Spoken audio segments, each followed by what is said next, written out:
Ida for calling someone out of their white elephant gift, that was significantly under the spending criteria.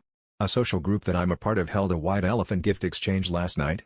Participation was by absolutely no means mandatory or even expected. The event was divided up between two pricing tiers, under $25, $50 and $75, $100. The majority of members went with the less expensive tier for obvious reasons, and there's absolutely no stigma within our circle for doing so. In fact, only 9 out of our nearly 40 members chose the more expensive tier, myself included. Well, I was picked to go third and I selected a gift that was wrapped quite beautifully, thinking that was a good sign, but I was disappointed to discover the gift was a hot chocolate set that certainly wouldn't have met the criteria of the lower range, let alone the one we were participating in.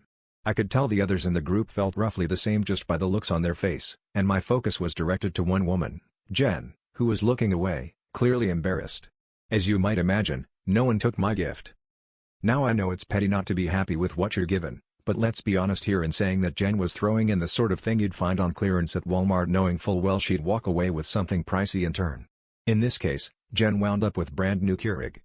I discreetly pulled our social group's leader aside and mentioned my concern to her. She expressed she wasn't happy with this herself and that she'd even tried to tell Jen not to participate with the more expensive tier because it was well known that Jen wasn't doing great financially, but Jen had sworn up and down that it wouldn't be an issue.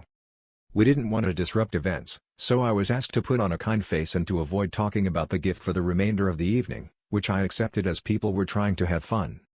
This morning I received a long-winded text chain from Jen, expressing how frustrated she was that I'd demeaned her by complaining about her gift.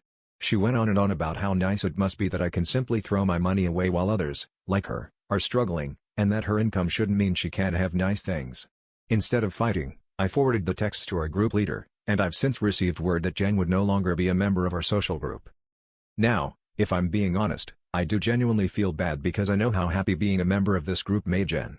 She has had a lot of setbacks in her life. I do not hate her or hold any negative feelings for her at all.